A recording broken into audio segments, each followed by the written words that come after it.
1970 সালের Solex মপেডা mechanic ভাই ধীরে ধীরে খুলতে লাগলেন parts, pedal, carburettor, engine cover, spark plug, এক একটা যন্ত্রাংশ খুলে দেখালেন। সবই জীর্ণ, সবই ক্লান্ত। স্পার্ক প্লাগটা খুলে ইঞ্জিন ঘোরান, চেক করছেন কম্প্রেশন। কার্বুরেটর তো একদম আটকে গেছে, আঠা আর তেলের মিশ্রণে জমে গেছে বছরের পর বছর। সিরিজটা যখন 1 ঘন্টা পেরিয়ে যাচ্ছে তখন মেকানিক খুললেন ইঞ্জিনের খুঁটিনাটি। Headlight, fuel pump, tank, exhaust সব খুলে ফেললেন। স্টিয়ারিং এর বল, বিয়ারিং, টুলবক্স, টেইল লাইটও আলাদা করলেন। তখনই দেখা গেল এই মরিচার নিচে লুকিয়ে আছে আসল সৌন্দর্য।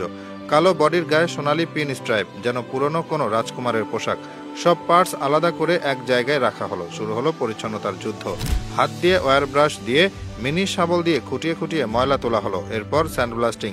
এক এক করে মরিচা আর পুরনো রং উড়ে যাচ্ছে বাতাসে। এই যেন পুরনো দেহ থেকে খসে পড়ছে অতীতের গ্লানি। সানব্লাস্ট শেষে দেখা গেল কিছু অংশ বাঁকা, কোথাও আবার ছিদ্র। হালকা হাতুড়ির আঘাতে সোজা করা হলো।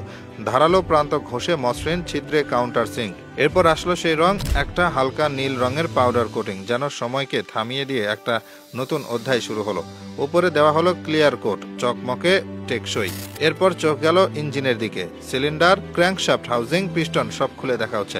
মেকানিক দেখালেন একটা মেইনটেন্যান্স বোরিং, যার সাহায্যে ক্র্যাঙ্কশ্যাফট লক খুলে ফেলা যায় খুব সহজে। খুলে ফেলা হলো স্ট্যাটর প্লেট আর ক্লাচ। একটা পার্ট খুলতে গিয়ে ভেঙে গেল। ভিন্টেজ জিনিস একটু চাপে ভেঙে যায়, সেখানেই থেমে গেল দৃশ্যটা। একটা নিঃশ্বাসের মতো নিঃশব্দ। ইঞ্জিন হাউজিং ধোয়া হচ্ছে, দীর্ঘদিনের তেল আর ধুলো একসাথে মিশে আঠার মতো লেগে আছে। কার্বুরেটরের পার্টস প্রি ওয়াশার দিয়ে ধুয়ে নিচ্ছেন। অ্যালুমিনিয়ামের জিনিসগুলো ব্লাস্ট করা হচ্ছে কম প্রেসারে, যাতে ক্ষতি না হয়। স্টিলের জিনিসগুলো আবার অ্যাসিটন দিয়ে মুছে হাইড্রোজেন পারঅক্সাইডে রিয়াক্ট করে ঠান্ডা ফুটন্ত পানিতে ডিপ করে দেওয়া হলো। এক ধরনের ব্লোয়িং প্রসেস। সিলিন্ডার পেইন্ট করা হলো কালো ম্যাট হিট প্রুফ রঙে। পরের দৃশ্যে দেখা গেল নতুন কনরড বিয়ারিং বসানো হচ্ছে। ক্র্যাঙ্কশ্যাফট হালকা করে ব্রাশ দিয়ে পরিষ্কার, যাতে ধাতুর ক্ষয় না হয়। ক্লাচ প্যাড পুরনো ছিল, খুলে ফেলে নতুন লাগানো হচ্ছে 2K মেটাল গ্লু দিয়ে।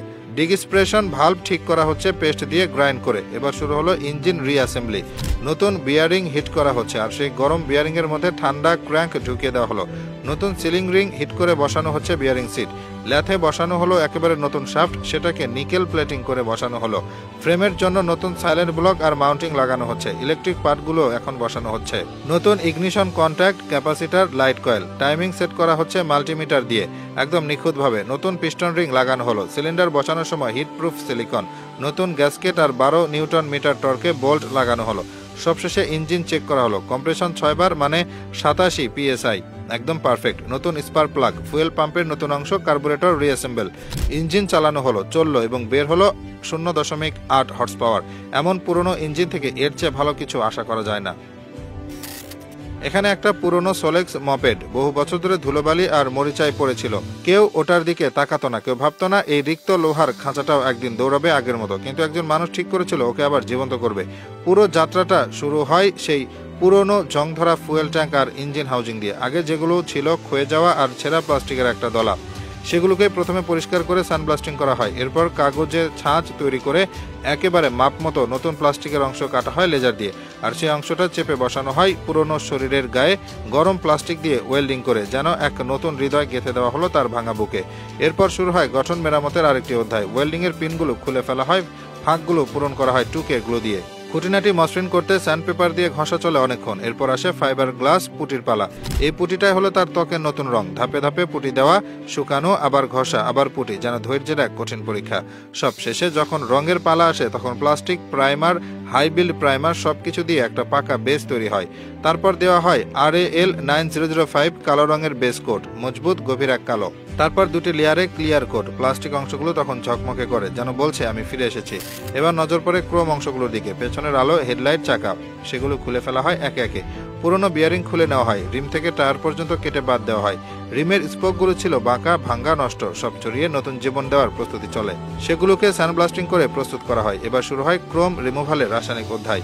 এক বিশেষ প্যাড দিয়ে যখন ক্রোম পরিষ্কার করা হয় তখন দেখা যায় সেটা হলুদ হতে থাকে, চিহ্ন যেন সব মুছে যাচ্ছে তার গা থেকে। পরে সেই অংশগুলো পালিশ করা হয় বহু ধাপে। গ্রিড বদলানো হয় একটার পর একটা, যতক্ষণ না সেটা আয়নার মতো চকচকে হয়ে ওঠে। ক্রোমিং আবার শুরু হয় তামার এক পাতলা স্তর দিয়ে, তারপর নিকেল, আর সবশেষে পিওর ক্রোম। প্রতিটা ধাপে সেটা যেন এক নতুন আত্মা পাচ্ছিল। এই সময়ে সে তৈরি করে নতুন কাঠের হ্যান্ডেল। ল্যাথে বসিয়ে কাঠ কাটা হয়।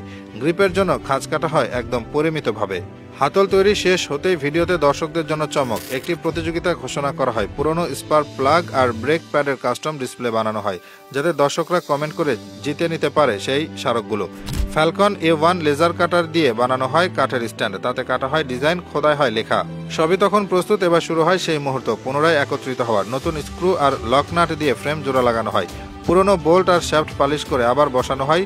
নতুন তার লাগানো হয় পেছনের আলোয়। স্টিয়ারিং এর জন্য নতুন বিয়ারিং লাগানো হয়।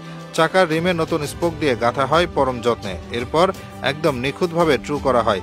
ডায়াল গেজ দিয়ে পরিমাপ, সঠিক স্পোকগুলো টাইট করে চাকা আবার হয় সোজা। চাকা ঠিক হলে তার সঙ্গে টিউব, সাদা কিনারার নতুন টায়ার বসে যায়। এরপর ব্রেক প্যাড আর কেবল ইনস্টল হয়, আর সবার শেষে ইঞ্জিন বসানো হয় ফ্রেমে।